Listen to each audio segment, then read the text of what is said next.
Well, the Christmas season is here. We all just got through Thanksgiving. We got through Black Friday. I'm sure your inboxes are inundated with things that you can buy, discount codes, gifts, ideas that you have for people in your life. But if you have a dilemma like I do, what do you buy the guy in your life or the gal in your life that literally has everything? I mean, I never know what to buy Ryan. I mean, he pretty much has everything that he could want.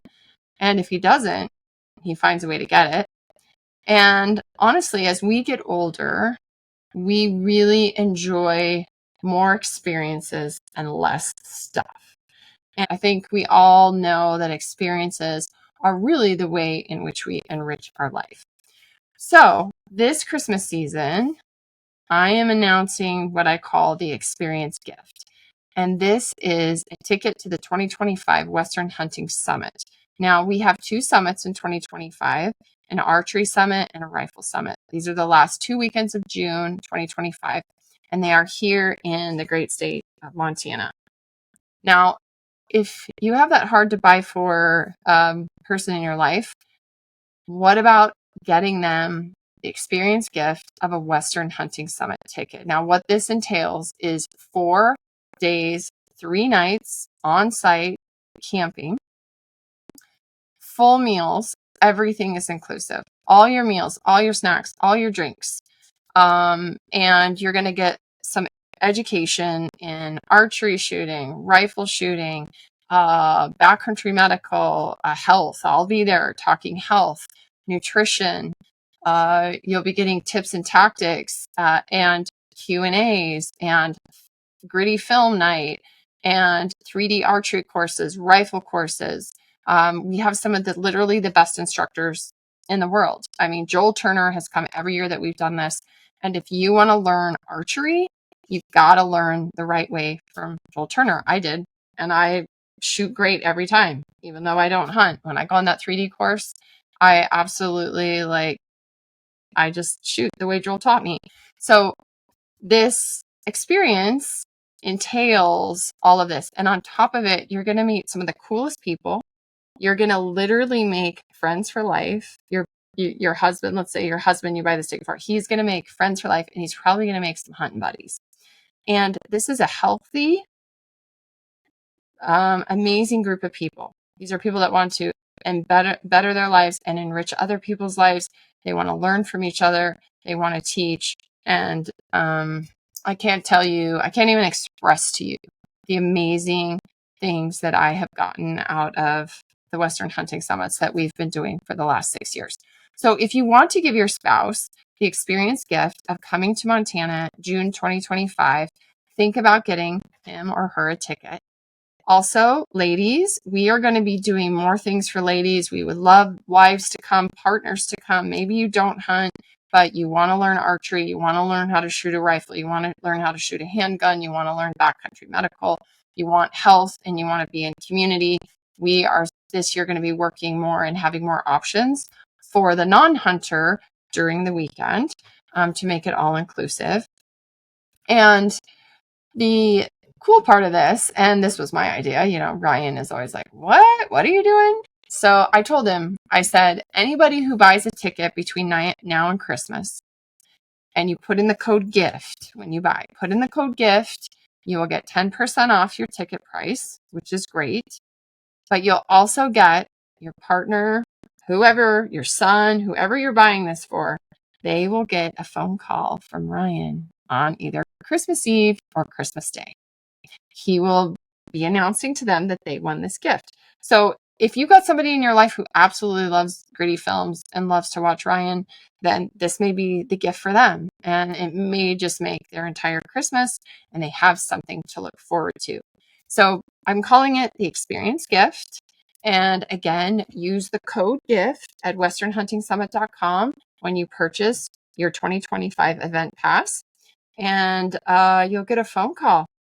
We'll coordinate it, and we'll get Ryan to announce the gift, which is really cool. It's easy to get started now because we do offer payment plans. So you can pay over 4 to 5 months, and it won't be a huge chunk out of your pocket right now. So let's make it happen.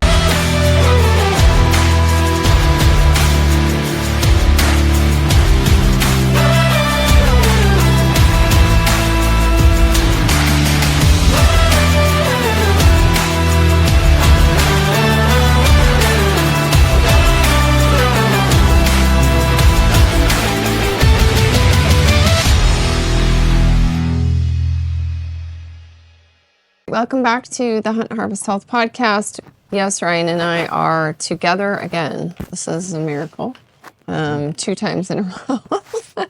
So tonight we are here, and it's sort of late for us. We're doing this sort of late, as all of you know out there who have lives, jobs, kids, activities. It's holiday season. It's Thanksgiving on Thursday.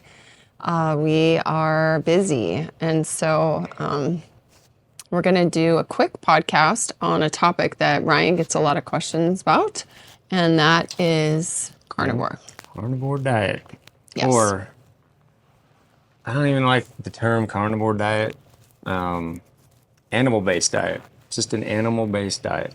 It's not just a meat-eating diet. It's, there's chicken eggs in there. It's anything animal-based is on the menu. Yes. Yep.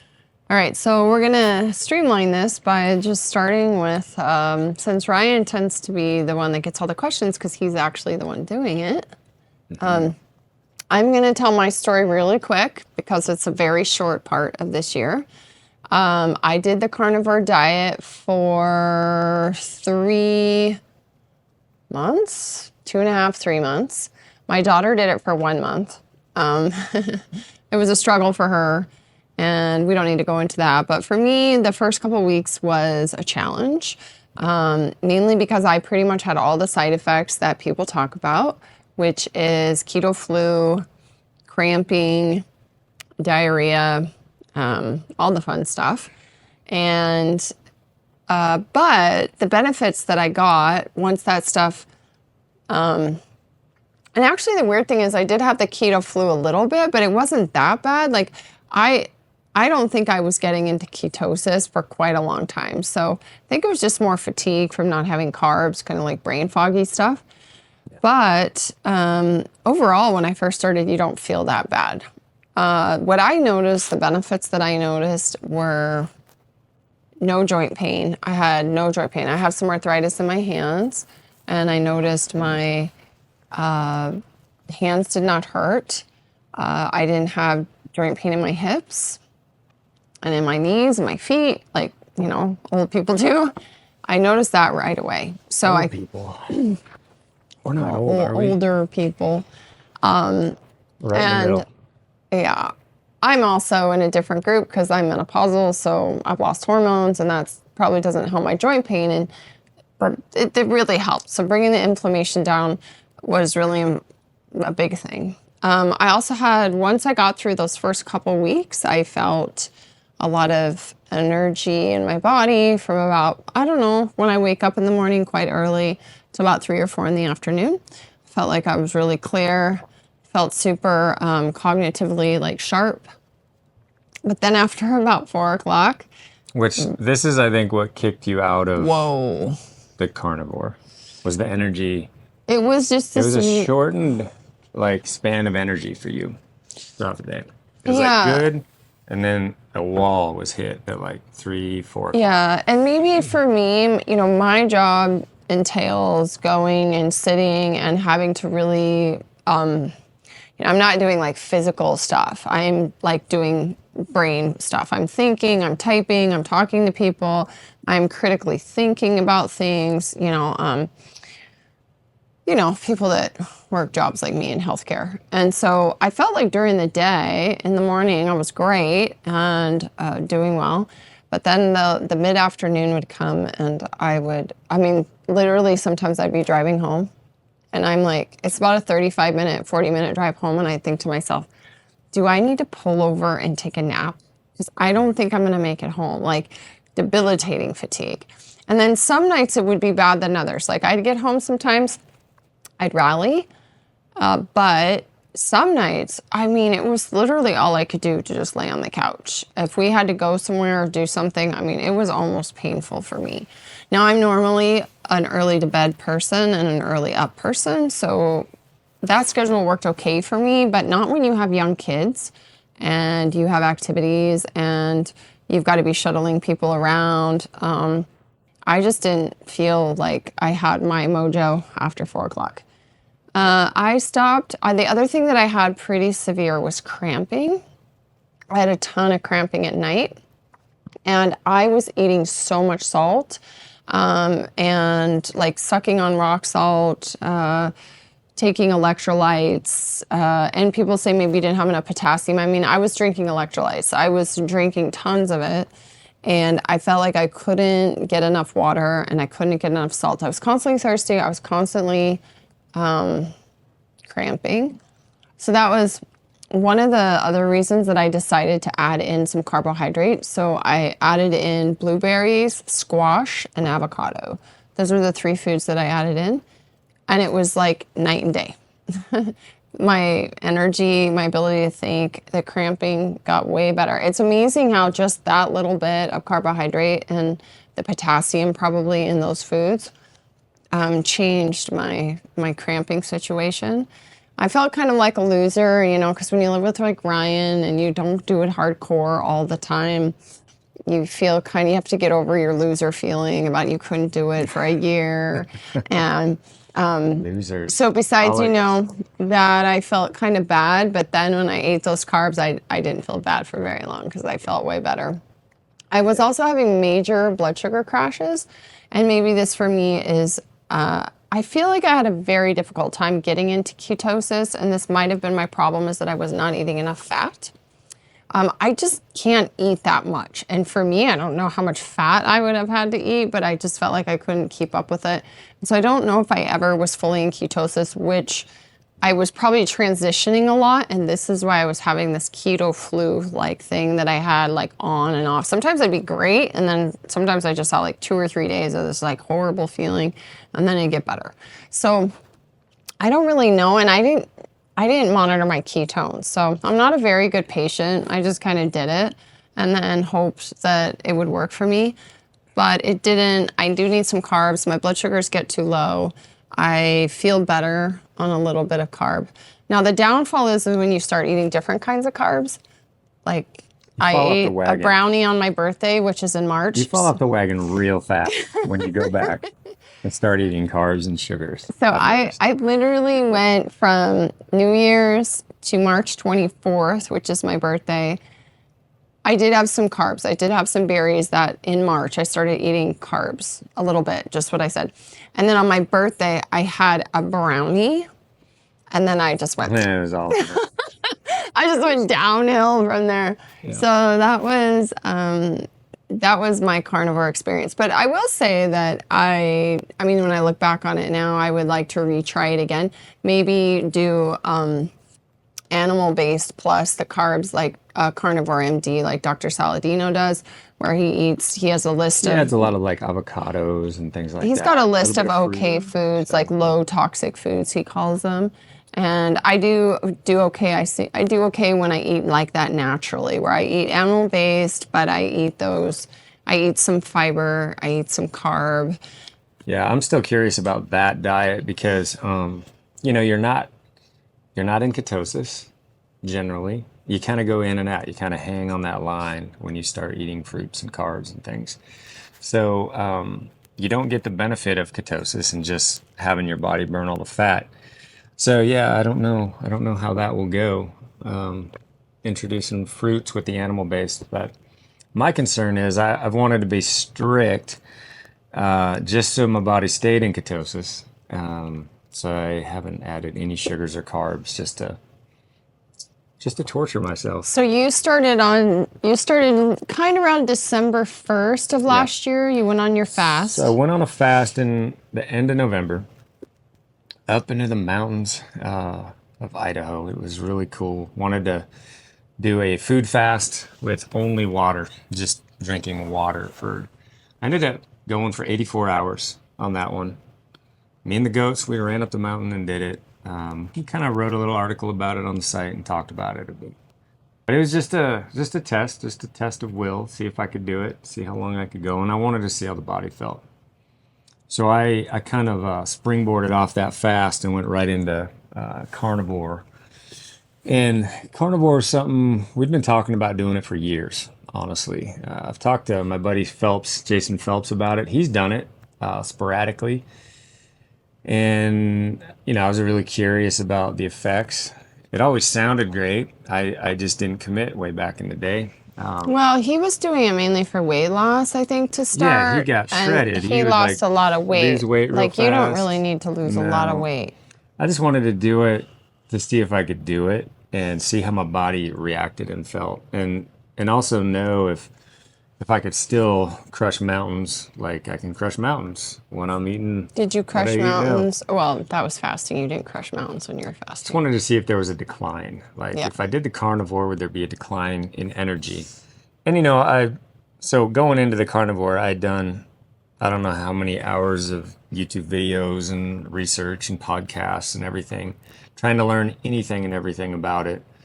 There's quite a few folks that have done it for quite a long time, and they all have different degrees of experience and successes and fails. And you know, a couple of the guys that I really leaned on would be like a Dr. Chafee.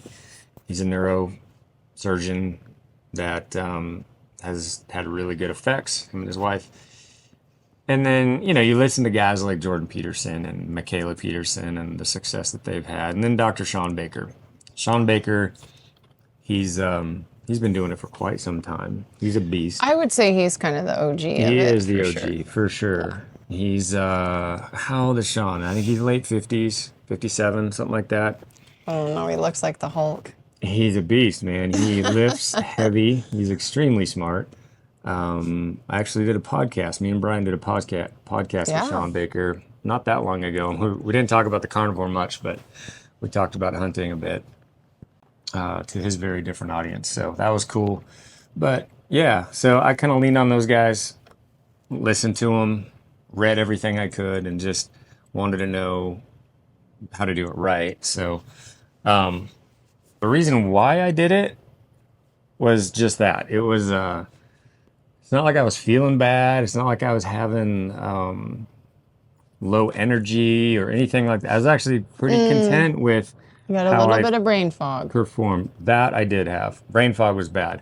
But like energy wise, it was like a different time of day where I had energy. I was more of a night owl before. Now I'm not a night owl.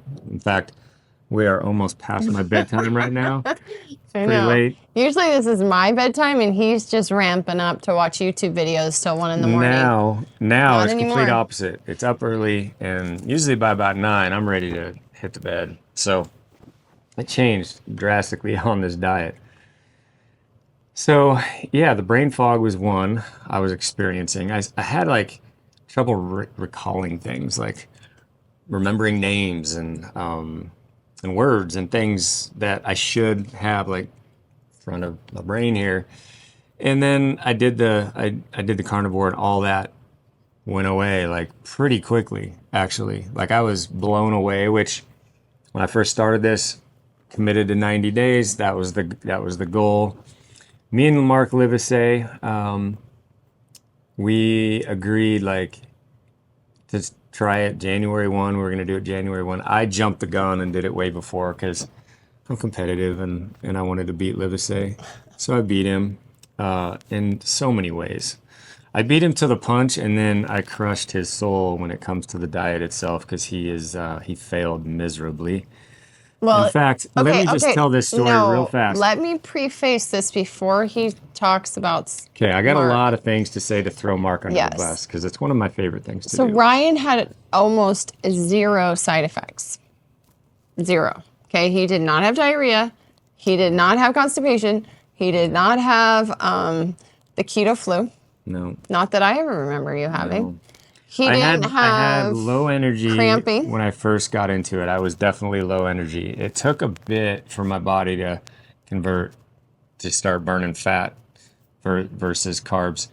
So I didn't have the go-go in the tank. No. Like if I did a hike, I would be pretty wiped out. Actually, felt like I had COVID climbing stairs. I just didn't have it. But there was just a short, week and a half, 2 week transition where my body was like, something's changed here. Yeah, Your and energy so- needs to be pulled from So fat. you didn't have what like I had, and Yeah. throughout the things I had, you weren't cramping like me. You weren't.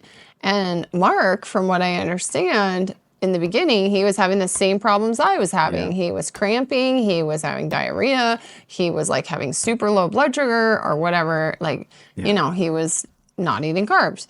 Now, Mark has probably, I would say, like, to put it nicely, like, Mark could probably live longer than I could, like, just off of his body. He's got more fat than I do. So, like, you would think, but probably I wonder too for people that are maybe a little bit more metabolically inflexible, which is hard to believe because Mark was like a Super athlete. super athlete For sure. for many years. And so he's put his time in. Let's give him cred there. Him and his wife are like, you know, they're very good friends of ours. And athletically, they were, and his wife is still like, she's an amazing athlete. Strict with her diet Yes. and exercise. So like, Yeah. I just think that maybe over the years, when you become more metabolically inflexible, you gain some weight.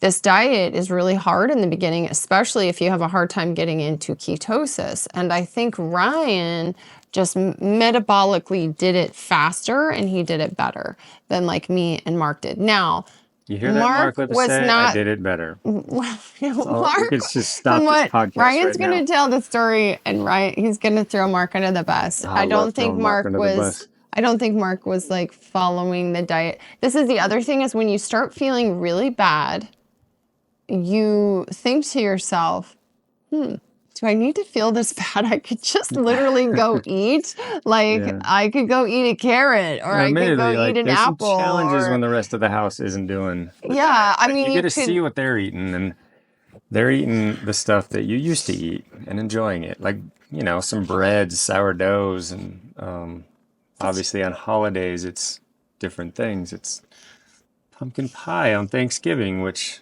we're a few days away from. But I will tell this. So Ryan he was testing out a glucose monitor last year, and he had it on at Christmas because when he did the fast and then he was going to do this beginning month, he wore a glucose monitor.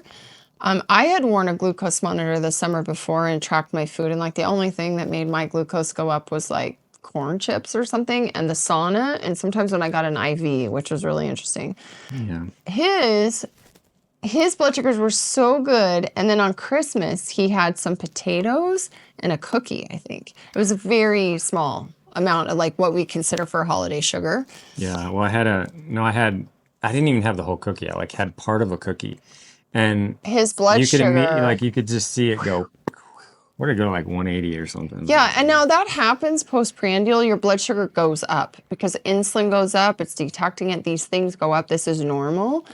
But when he'd been eating the carnivore, even after he ate, he got very little rise in his postprandial glucose. I mean, it was like blips. Yeah. And after he ate those potatoes, and I mean, it was like straight spike up, and it did come down efficiently, but like that's something when you see that, It's interesting to you go, monitor it when holy you wear cow. And then if you glucose also monitor. take into how you feel, like if you think you're doing so good, you're feeling so good, and then you eat that food and you take note of how you actually feel. You feel so tired, you feel like your brain's stimulated, like however you feel, you know, and I found that interesting because overall his blood sugar was very consistent with very little postprandial elevation that was extreme. Yeah, when you're burning fat for your energy versus, you know, you're just eating a cheap carb like a bag of chips or an apple or,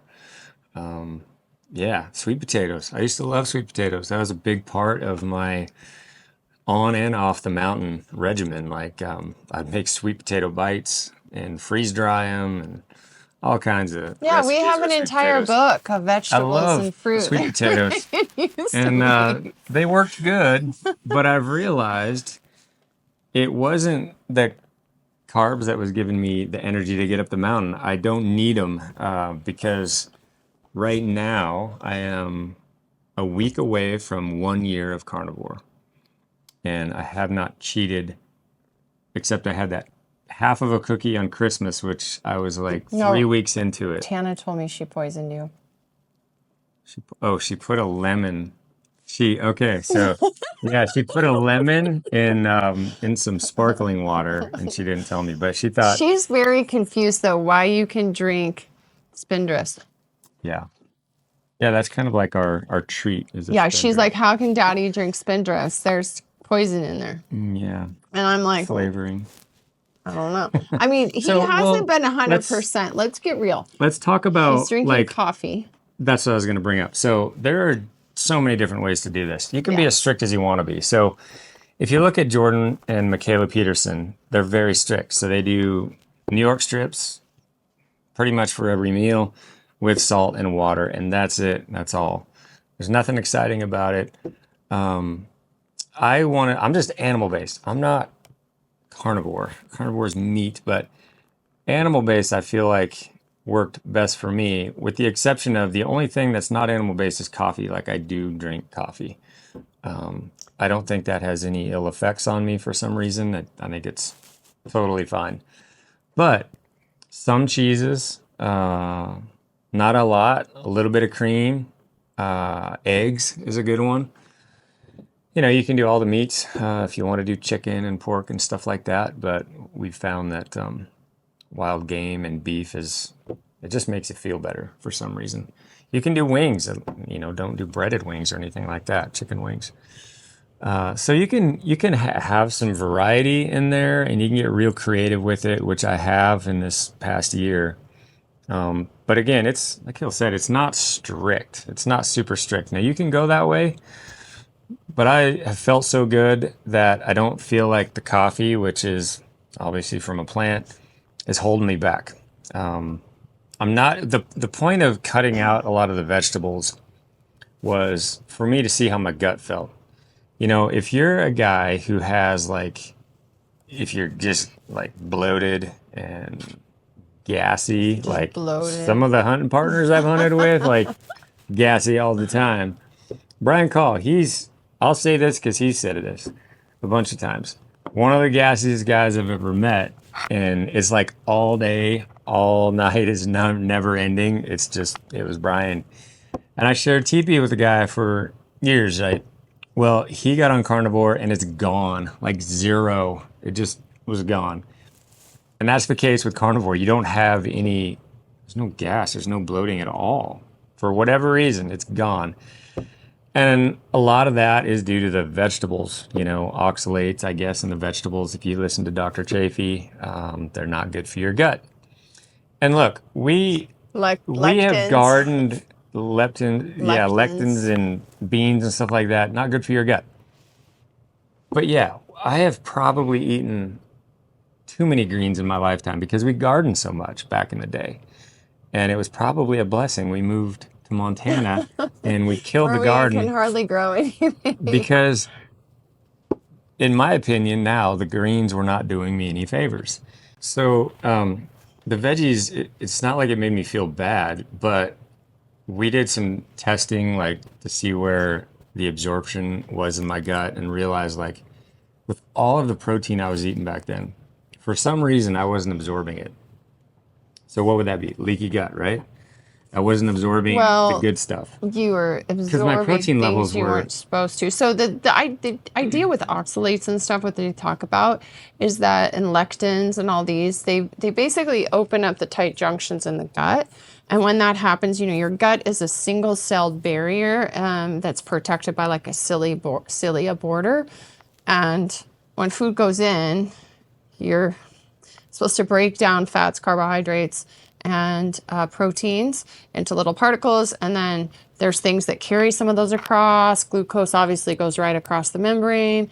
But you want to keep those tight junctions tight. And over time, like gluten intolerance and food allergies and oxalates and supposedly lectins and all these, they break down that protective barrier, and then the tight junctions open, and then you get like big proteins and you get waste product going into the blood, which then causes, in some people, an autoimmune reaction. You build antibodies. And so this is the whole idea around leaky gut. And that's where they talk about these plants as being offenders to the gut lining. So things like Especially gluten. place, especially plants like kale, which we ate a ton of. You know, whatever we grew in the garden, we ate a lot of it. And I used to grow way too much kale, multiple varieties. We would powder it, we do all the things, but it wasn't doing me any favors because my gut wasn't absorbing the good stuff. Like I could literally eat fresh fish and seafood and all this quality fat,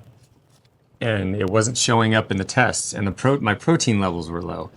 My protein levels should not be low. It just wasn't absorbing, and that was probably a result of too much kale and greens, collards, and all the things that we used to grow. So this diet is completely at opposite ends of where we used to be with the vegetables. But still, No, I I do love eating okay them. on I love vegetables. eating them, but I don't think they're doing me any favors. And if you listen to Dr. Chafee, he's going to tell you we are not supposed to be eating these things.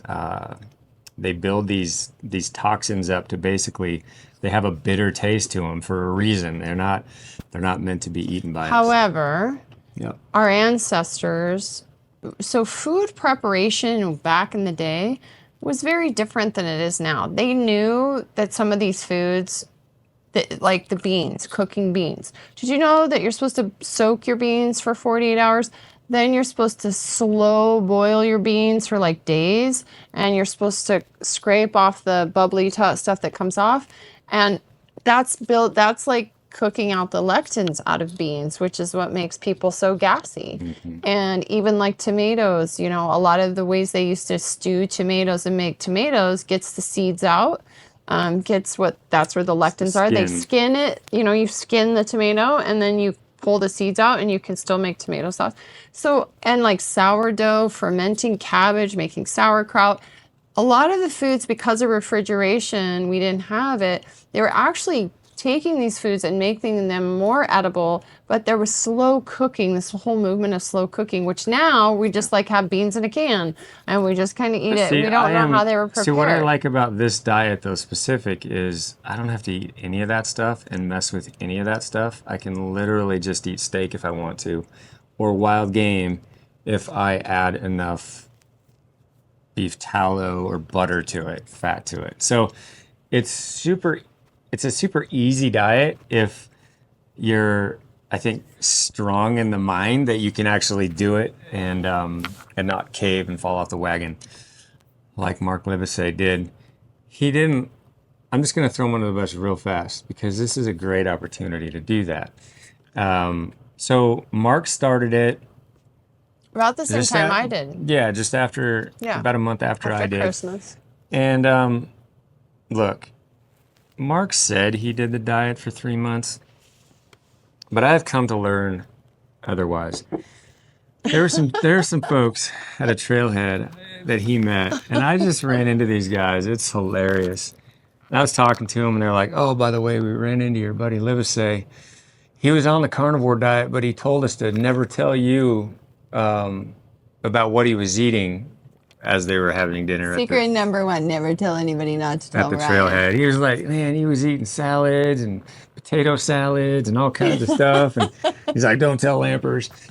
I thought that was pretty funny. So there's that.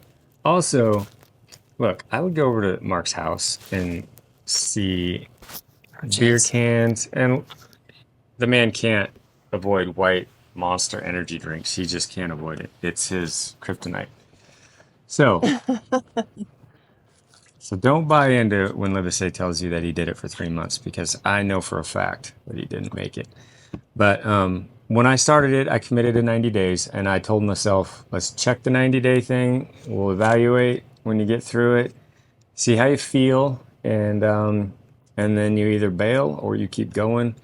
And I felt so dang good with my clarity. You know, my mind was sharp. I was recalling everything, and my body felt good. Like I got over that hump of kind of a lag of energy, and then started doing the hike, started doing some hunts, and felt good as ever, if not better, at that point. And then I figured, well, I did 90 days. Let's go for a year. So I'll commit to a year, and I won't fail.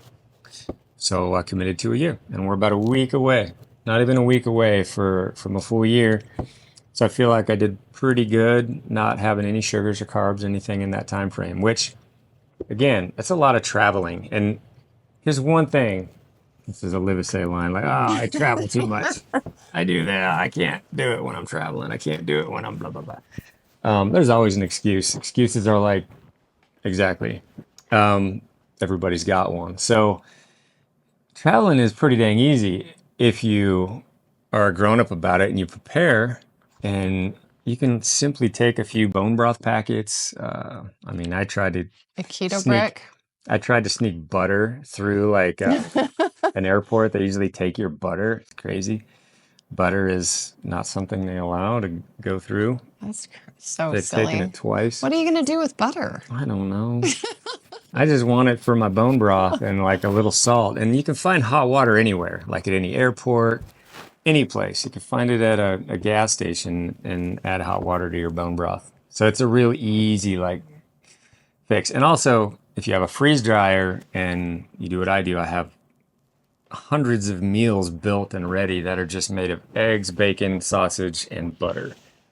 I've gotten creative and made like chicken cream cheese and a fish chowder that's just like prawns and halibut and Butter. butter. Because we've had to So eat it for dinner. Tana said to me one night, Mom, tastes like I butter. hate that seafood thing that Dad makes us eat. So I It's freeze like, dry a bunch of it, and it's kind of a good mix up on the mountain. So I'll do some fish chowder on occasion. Obviously, there's no potatoes like most chowders have or any veggies, but just halibut seafood and mostly butter and a little cream in there and some bone broth. And then my number one when I'm hunting is just the scramble. I've got hundreds of bags that just are marked scramble, and it's just loaded with eggs, a lot of bacon, a lot of sausage from our wild game, and a lot of butter. And salt, and that's it. And I love it. I don't get tired of it for some reason. I'm one, I guess, that can just deal with the monotony of eating the same thing over and over and over and over again. And I know that's not for everybody, but like I said in the beginning, like this was going to be a test of wills. Like I wanted to prove to myself that I could do it, not fall off the wagon, and yeah, not be weak-minded like Mark Livesey is. So sorry, Mark. I'll quit throwing Mark under the bus now. I feel like that was enough, just enough. But yeah, like on hunts, probably the number one question is how do you get away with doing carnivore when you're doing these big hunts? Because we do partner every trip, and my wife could tell you for a fact, is like 10 to 12 days. That's kind of what we build into our hunts. And we're very fortunate we get to do a lot of them, a lot of mountain time and a lot of big hikes. And I can honestly say, like, inflammation there's none, which I didn't have a whole lot of that before, eating a fairly clean diet, taking a lot of sups. But you don't have any of that. You don't get sore on this diet. It's weird. With enough salt, fat. Fat is key. You have to have a lot of it. In the front end, I feel like I was like 50-50 protein and fat. That's where beef steaks came into play in our household. Not something that's ever been on the menu at our house A is lot of beef. beef. But during this year, I've eaten a lot of it because it's so easy to just cook up a New York strip or even a ribeye on occasion because it's got so much fat in it and it's delicious. So wild game actually took a little bit of a backseat this past year compared to the rest of our lives. It's always been first and foremost because the problem with wild game meat is it's so lean. You have to add a lot of tallow or a lot of butter or slather it in some ghee or whatever when you've cooked it. And so it's just a little bit more hassle. And I've learned that beef tastes pretty dang good this year. Oh, beef is really good, yeah. So that's But just not Ryan something I ever he grew up got with. 2 elk this season. He got an archery Yep. and a rifle. So we have a lot of elk meat, and elk's one of my favorite. It's been a couple years since he got a moose, so we've kind of been going through the moose, but we have plenty of meat. Oh, yeah. And honestly, like beef gets expensive after a while, so it's great here and there, but we've kind of resorted again to that we need to go back to Going eating back to more tallow. our wild game.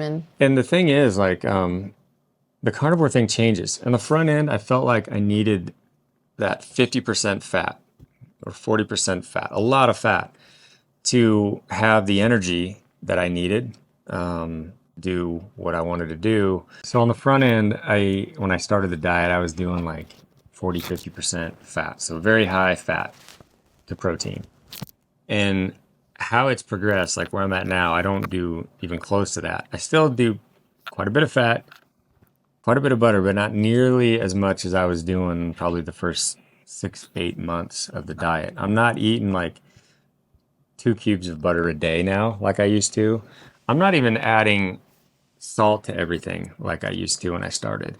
And I have zero cramping and I any think you must issues. just genetically must hold on to your salt more, Yeah, because I could I not get have over to that. because I know some of my hunting buddies, like when they sweat and they sweat a lot, like they build mountains on their Yeah, hats, you don't get that. I don't get that at all. So body's holds on to You're it. I built for don't get the endurance. cramping, which is great because for folks that get cramping, without the salt and just gotta constantly chew on rock I salt mean, like she I does, would cramp. it's My brutal. abdominal muscles would cramp. I'd wake up in the middle of the night like someone was squeezing my abdominal muscles and my hip bones, like right at my hip bones. Yeah. And I try to tell him, like, I think I'm cramping. He'd be like, oh, it can't be that bad. I'd be Chew on like, some rock salt. oh my gosh, it's Ah, bad. that'll fix everything. More butter and more rock salt. That'll fix it.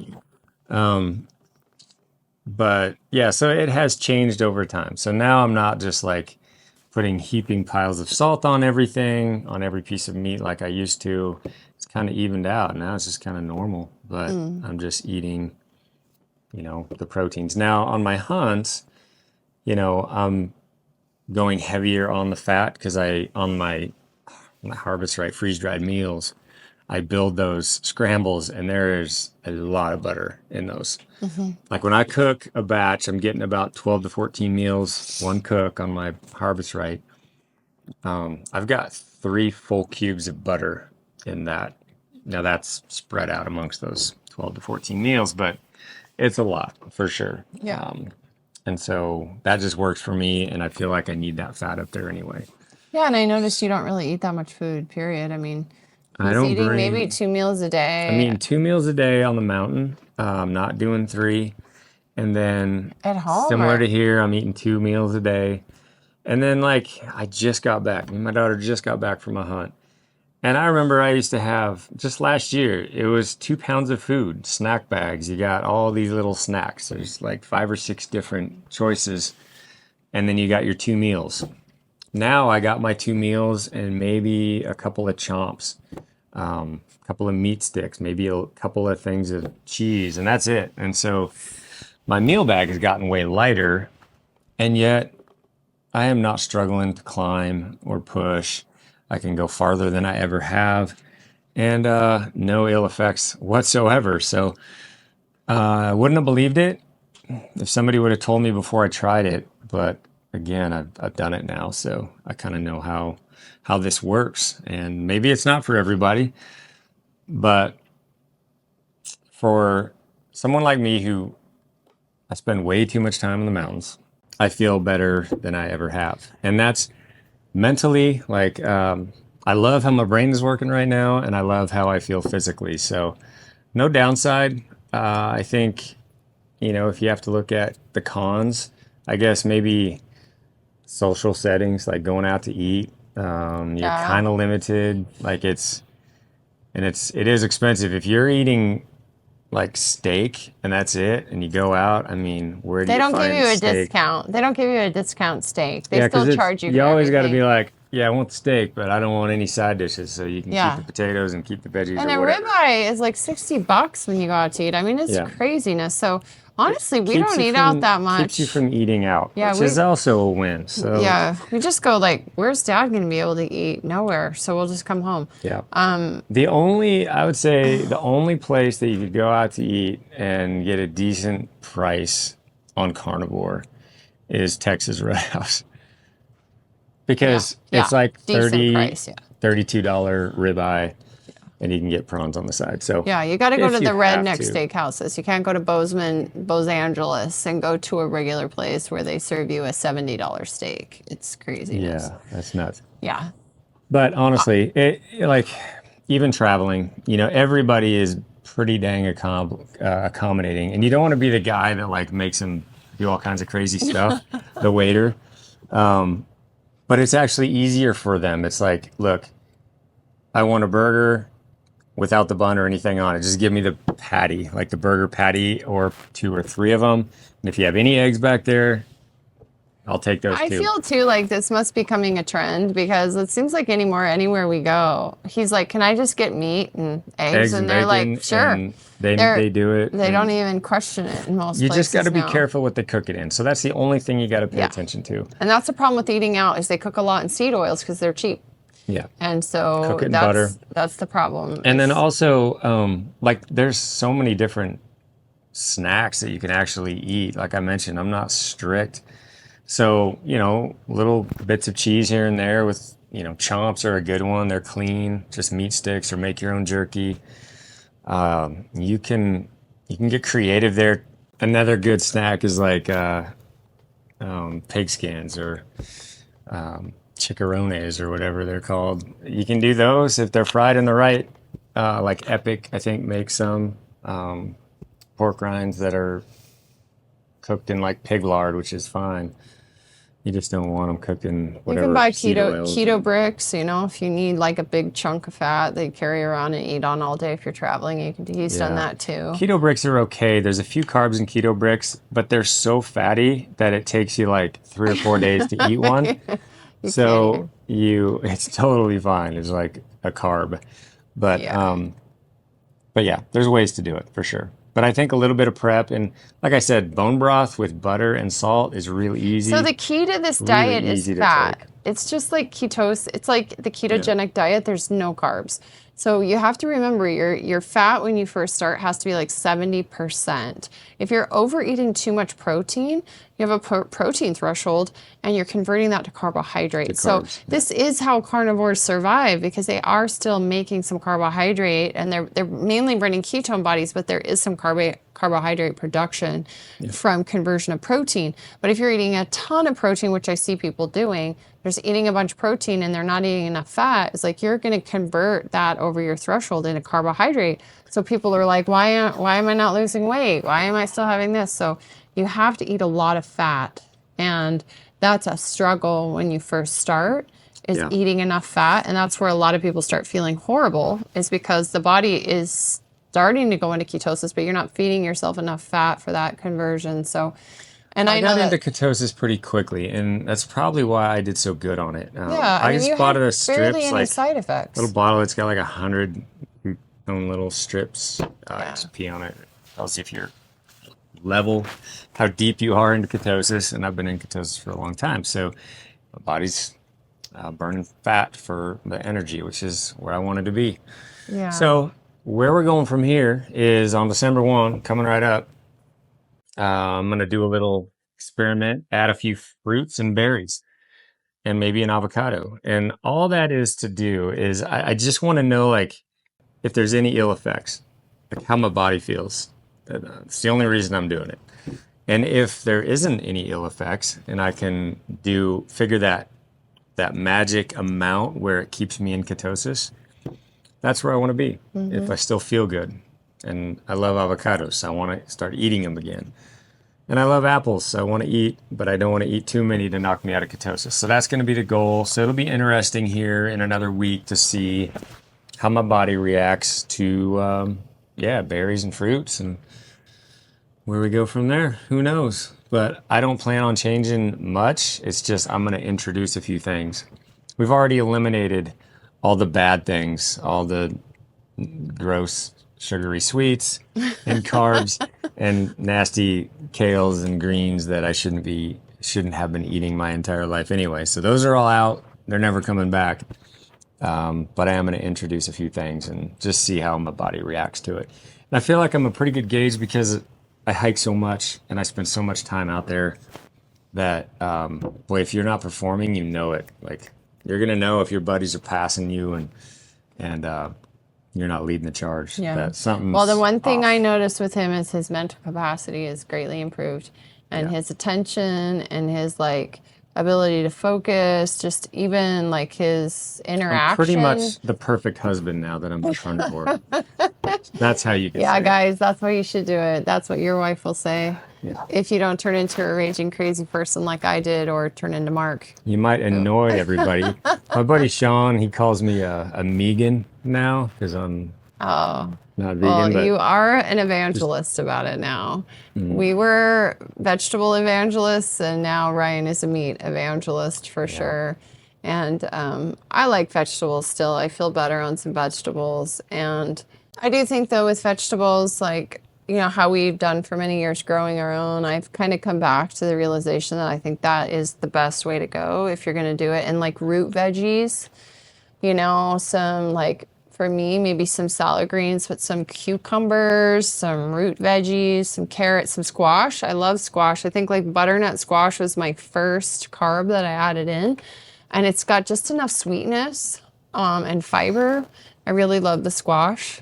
So, I mean, if you're going to do veggies, you know, growing your own and you can kind of pick what you want, I think that would be the way to go. You know, Ryan says he's never going to eat another it's just veggie I again. just see poison now when I think of vegetables. It's crazy how my mind has switched off to veggies, and I just feel too good without having them in my diet. So Yeah. it's not any place I ever thought I'd be. 10 years ago, man, I was preaching the veggies. We were growing a ton of them and figuring all kinds of creative ways to preserve them and hold on to them and eat them year round. And I don't think it was We doing me spent a any lot of favors. time gardening. Like, as you all know, if you followed us, we spent And most now, of our summers we don't have literally to do any gardening. in a It's garden. great. We spent most of our summers in a garden. Yeah. Now, we do have a garden, and I didn't grow a garden at all this year, but I want to do that again this year. So I'm going to do some of the veggies Some that I root- want to root grow, stuff. root veggies and flowers and stuff like that again. Because I did kind of miss that this summer. I didn't miss the work, but it's kind of nice to have that. It's nice to look out there and see greens, and I don't know. I like that. But it's harder to garden here. So, anyways, okay. Well, we may do a carnivore part 2, especially if you guys have any questions. There seems to always be a lot of questions around these topics. We didn't talk much about the health aspects of this as far as like laboratory work, all that stuff that you'll see online. There's a lot of contradicting information out there. Every person, this is the number one thing I've learned. Cholesterol, Patients that I see that are doing this diet, Ryan doing this diet, like every person is very different. And so what is the true sign of health? How you feel or what your labs say? And sometimes they actually can contradict each other. Yeah, but everybody is really different with this diet and how they feel. And sometimes things don't always correlate, like how people feel versus maybe what their labs show. And I think that's because in our world, in the medical world, labs, sometimes we go only off of that data. And sometimes I think can't just go off of that. So if we do a part 2, maybe we'll do it after Thanksgiving and Thanksgiving, see how Ryan does with adding in his carbohydrates. And we'll go from there. Anything else? Nope. No? A week away. All right. You've done amazing. I can't even believe it's been a year. That's nuts. Yeah, it's been fun. I like it.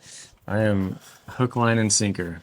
Now my only concern is my body gonna like do a double take when I bring some carbs back in, or is it just gonna go off the rails and feel like crap, or is it gonna continue to perform well? You're gonna eat that blueberry and be like, oh my God, this is so good. You know what I'm not gonna do? I'm not gonna pull a Livesay and go white monsters and beer. That is not coming. You've never done white monsters ever. or beer though. If you start doing white monsters and beer, I'd be like, yeah. How about some That would be coffee mate creamer? No coffee mate creamer either. No, that would be a Livesay move. Oh, we Total love poison. You. We love you, Mark. You know that, right? Yeah, that's This the is only my reason. best. This is the perfect opportunity to throw him under the bus because he throws me under the bus all the time. So yeah, I think we got him pretty good in this one. All right. Well, we're old and we are now at the end of our day, so we're going to bed. It's like 9 o'clock. It is way past my bedtime. All right. See ya. Probably seen the videos and photos, and I'm always in this gray hooded sweatshirt. Well, it's the Duckworth powder hoodie. I absolutely love this thing from even my August, September, all through October, all my November hunts, through the winter and into the spring.